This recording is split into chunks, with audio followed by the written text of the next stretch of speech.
I took up gardening after my husband died. I don't enjoy it, but I feel obligated.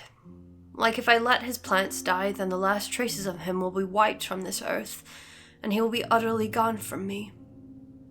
So I weed and I water, and I have learned which of the flowers are annuals, so that when they wilt this winter, I can bring them back in the spring, just as he planted them earlier this year, before he was taken from me.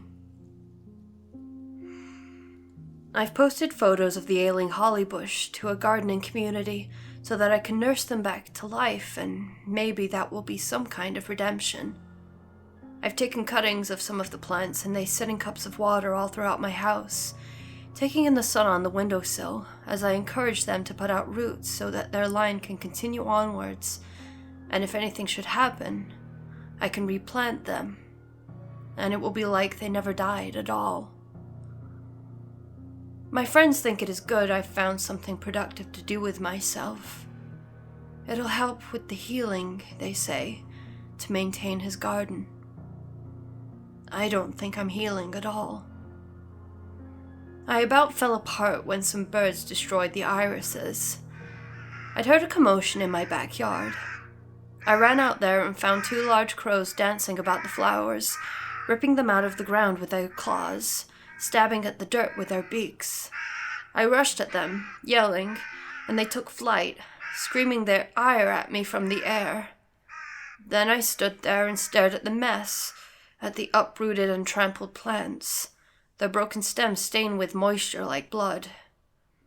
I wanted to cry, but instead I knelt in the dirt with shaking hands, and I started to straighten the bent stalks and clear out the debris so I could replant the survivors. I felt like I was back in the hospital room, listening to the monitor, my eyes locked on his face, even as a nurse grabbed my arms and pulled me backwards, shoving me from the room. And I grabbed helplessly at the dirt, at the torn roots of the irises, realizing that this couldn't be fixed, and I couldn't go back like it had never happened. That was where I found the snake. It was curled into a subtle hollow in the middle of the iris bed, head pressed flat against the ground. Blood oozed sluggishly from a cut on its body. It was small, no larger than my palm, with its body coiled tight around itself. I felt angry looking at it. I went into the garage and found a cardboard box. I covered it with packing tape to protect against the rain and cut a tiny doorway in either end. Then I took that outside and placed it over the snake, digging the edges into the dirt and putting a rock on the roof so it couldn't be easily overturned. I pitied the snake. I resented the crows for their destruction of my husband's garden. I wouldn't let them have what they wanted so easily. After that, the snake became a fixture in my garden. It hid in its box and watched me from the entrance, black eyes fixed on my hands and its tongue flickering in and out. I stole covert glances at it, entranced by its coloring. It was white with no other patterning. It was not an albino. It was not pale pink white, but the white of clouds or oil paint straight from the tube, pure and unadulterated. It was not any breed I could identify. Its scales were like pearls. They shone in the sunlight, and its eyes are like obsidian. Its body was rich with leathery folds, thick plates overlapping each other, and I saw soft pink flesh hidden between the creases when it moved and the scales parted. Within the week, it started to come out of the box while I was present. It slipped through my plants, and I let myself believe that it was following me as I made my way down the garden beds, tending to each patch in turn. Sometimes I saw the crows, perched in the trees or on the fence, but they did not bother the snake so long as I was there. I bought some crickets from the store and began to bring them out to it, leaving their dead bodies near its lair. Soon, it began to wait for me, and one day it slithered right up to me. I put my hand down and it looped its neck over my fingers and then ran across my palm. It twined around my wrist and I stood, taking the snake with me, and I stared at it as it stared back at me from my hand. It spoke to me on the day I gave up on the holly bush. My attempts to save it had failed and I felt guilty, that I couldn't even keep a stupid bush alive, one that my husband had planted. There'd been these awful red thorn bushes in the side beds and he'd spent a month cutting them back and down to their roots and finally digging out the stumps. Then he'd put down new soil and bark and planted these hollies. They'd put out berries in the winter, he said, every other year. Now, the one stood there, shriveled with dry brown and yellow leaves, and the branches were brittle and snapped at the slightest touch. I'd have to take it out, I thought. Maybe replace it. And it just felt so overwhelming at that moment that I sat down and began to cry. I felt the snake as it slid over my foot, its scales cool and soft, those strange ridges bumping against the ankle bone. It was growing quickly. Already, it was a foot long. "Auntie," it asked me, "why do you weep?" Something about this felt so natural, so expected, that I didn't hesitate to answer. I told the snake that I couldn't keep the holly alive and I felt I had failed my husband because he had planted it. "Nothing persists," the snake replied. "It is the nature of things to die." And it slipped off into the garden and left me to tear the bush out. My husband's plants all began to falter after that. There were few weeds now, and the ones that did manage to sprout quickly turned to yellow and melted back into the earth, their leaves putrefying into sludge. I stopped using weed killer, fearing that it was doing this and would harm the flowers. The snake came and talked with me often, although it mostly just listened. Sometimes it would comment on the weather, but said little else. It began to call me Auntie. To compound my problems with the garden, the grass was also ailing, with parts of it turning brown and dry as if scorched. I found some rabbits while checking on one of these patches. There were 5 of them, about the size of my hand, frozen inside their burrow under a layer of torn grass and fur. I stared at them for a few minutes, enchanted by their size and the white patches on their foreheads, and then left them alone. I wondered about the snake, if perhaps it would harm them. But the snake was not quite so large yet. I'd swapped to feeding it mice, buying them frozen and thawing them before bringing them out. The snake was polite, thanking me for its meals, telling me it didn't yet dare leave the safety of the garden. "The crows?" I asked. "Indeed."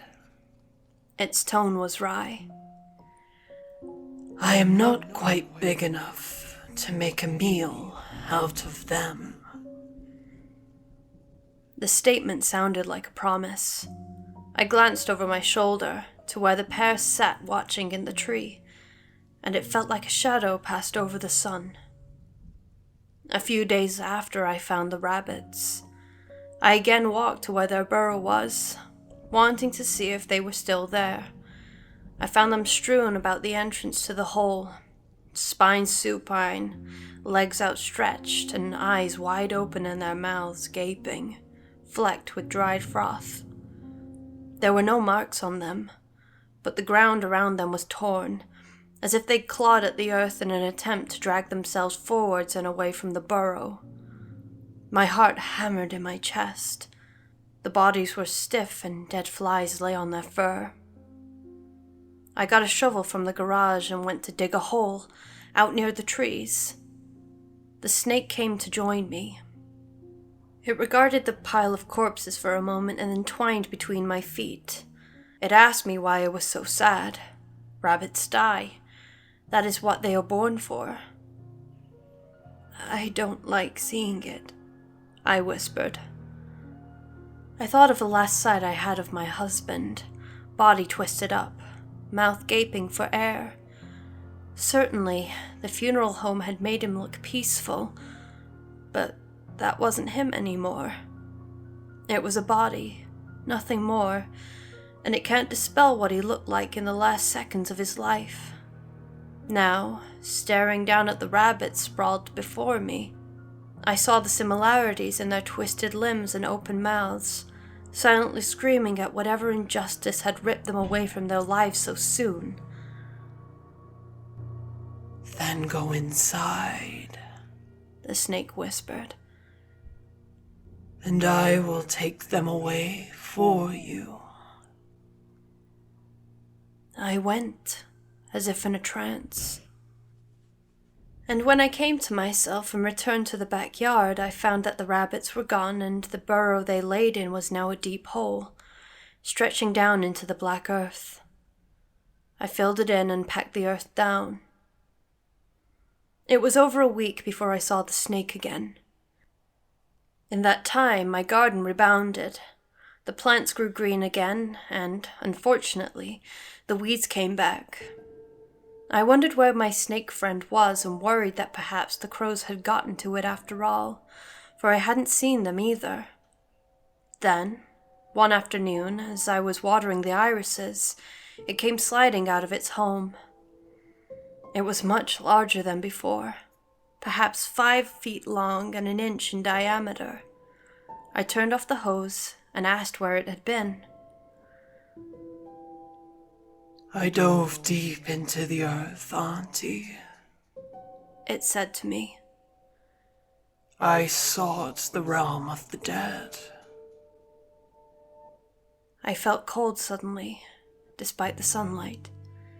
I asked why it would do such a thing, and it bobbed its head, tongue flickering. To find your husband. And I almost did not hear what it said next, my mind frozen on those words, their impossibility, but the wild, daring hope that fluttered in my chest, hope that I frantically held back because I did not think I would survive having it extinguished if it were allowed to take root and bloom in my heart. But I am sorry, Auntie, it continued. I could not travel far enough. I am still too weak.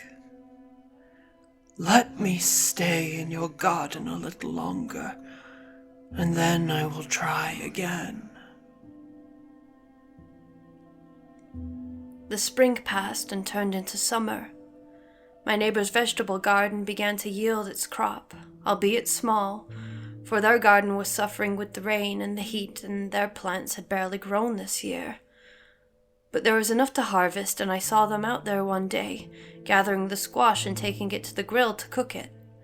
I could smell the charcoal and the steak and earthy scent of fresh-cut vegetables.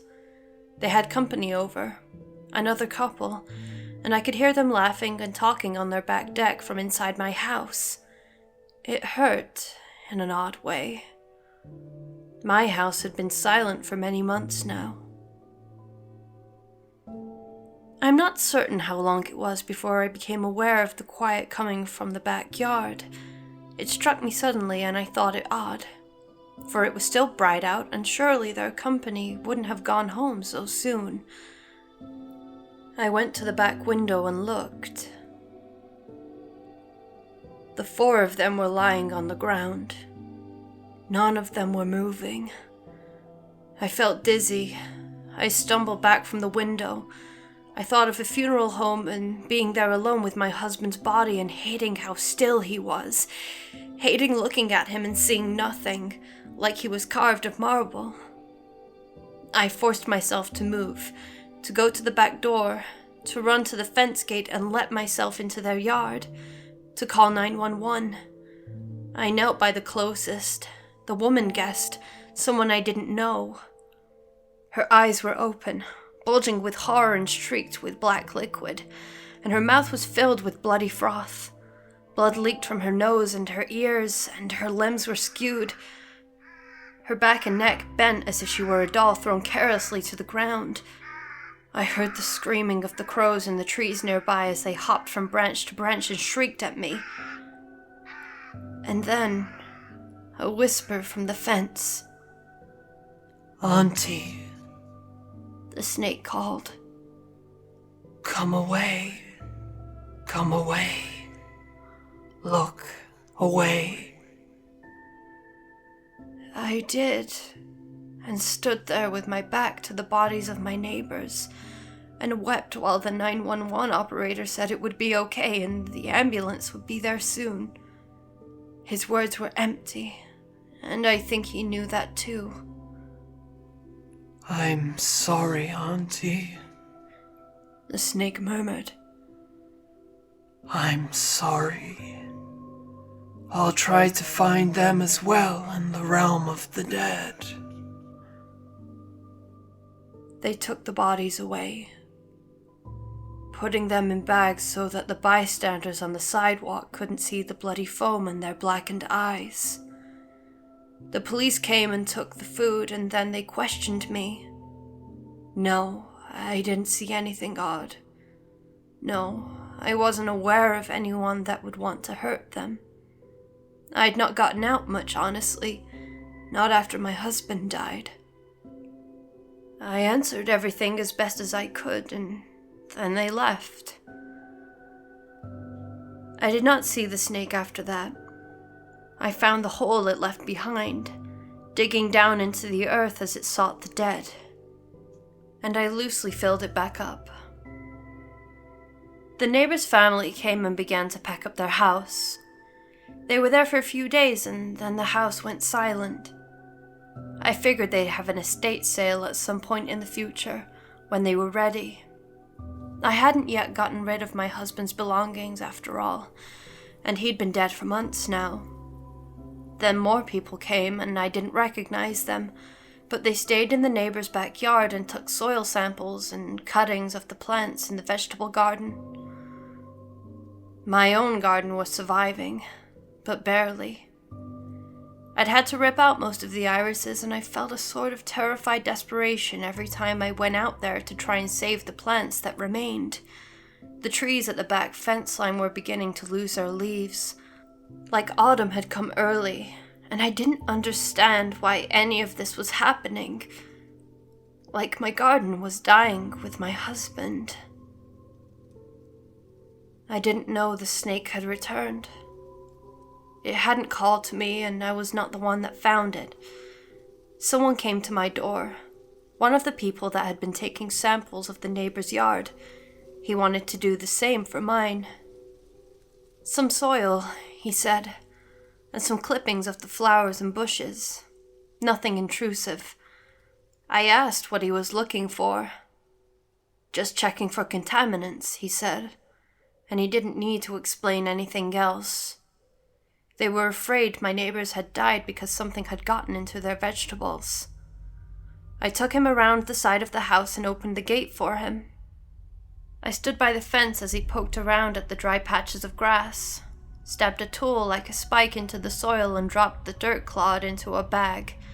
Then he stepped up onto the stone slabs that marked the boundary of my garden bed and put one foot into the soil, reaching for the remaining irises.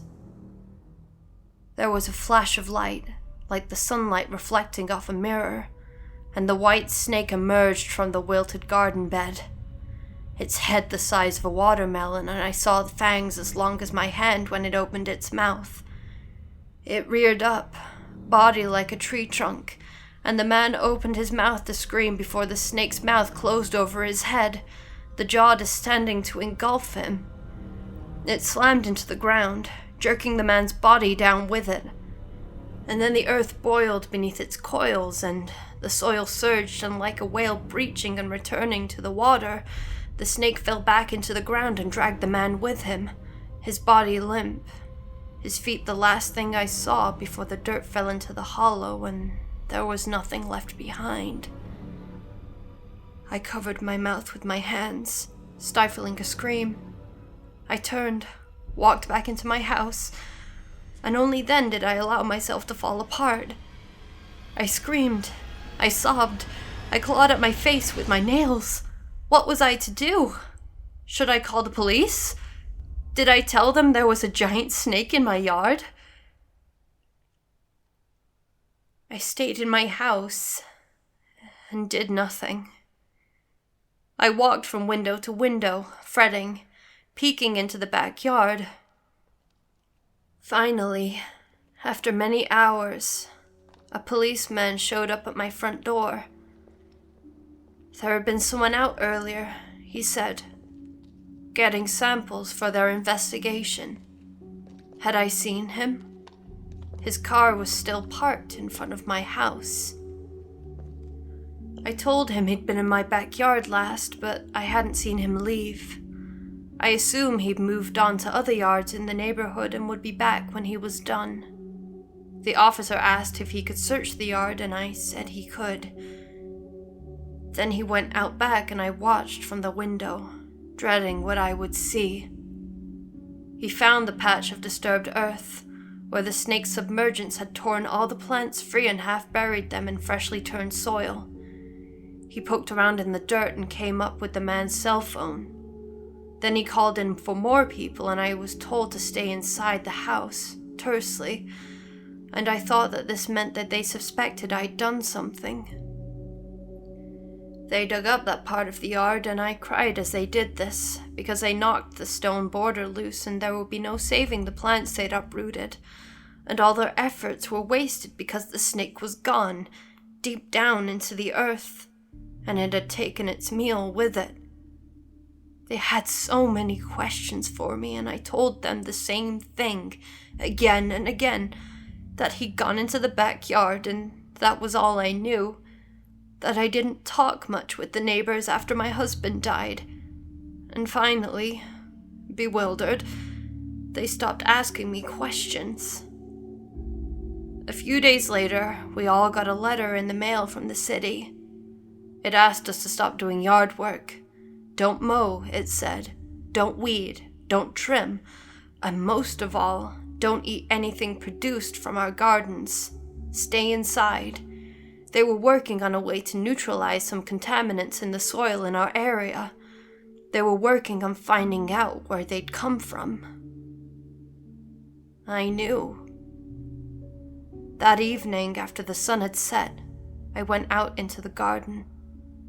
I sat down near the spot where the irises had grown and where I'd set that tiny box out for the snake to hide in. I asked it why it had killed that man. Nothing persists, it replied, and its answer came out of the earth beneath me. I keep telling you this. Everything must die. It doesn't seem fair. It's not. But that is how it is. A long silence between us. Then, the snake asked me if I wanted it to go. I don't want you to go, I said. But I don't think it's safe for us if you stay. I would never harm you, Auntie. I looked at my garden, uprooted and strewn with debris, at all the yellowing and wilted flowers and the dry and barren bushes. It had already hurt me, I thought, but I didn't say that out loud. The snake said that it would leave, that it would be a long time before it returns. It said nothing of my husband or the realm of the dead. Then the earth shifted, a ridge along the line of its back, and subsided, and I knew the snake was gone. My plants continued to die. Some of my neighbors have moved out and left behind houses that would never sell, after a little girl was taken away by ambulance when she fell to the ground with convulsions, her mouth filling with bloody froth. The snake is gone, but its poison remains. I do not doubt what it said. It will come back. Perhaps in a few years, perhaps a few decades, perhaps a few centuries, but it will return. And the plants will wilt, and the oceans will die, and we will breathe the poison into our lungs, and it will mingle in our blood, and it will eat us away, and leave our wasted, putrid corpses to rot upon the dying soil, and not even the insects will touch us. We're still receiving letters to stay indoors, telling us that they're working on a solution, telling us that if we have somewhere else to go, we should consider relocating. My neighborhood feels deserted, here in the peak of summer with silent streets and darkened houses, and everyone hurries to their mailbox and back, and no one stops to talk to one another, too afraid to spend too much time outside with the poisoned soil. I sneak out at night to take care of the garden. A handful of plants remain. I'm not sure for how much longer they'll live, but I feel I must do this, that if I let them die, then my husband will be entirely gone. I know they are poisoning me, but it was already too late, and I am only hastening the inevitable. There are only a handful of days left to me. I feel the poison in my bones. I am glad I will not be alive to see the day the snake surfaces to rain its venom down upon the earth.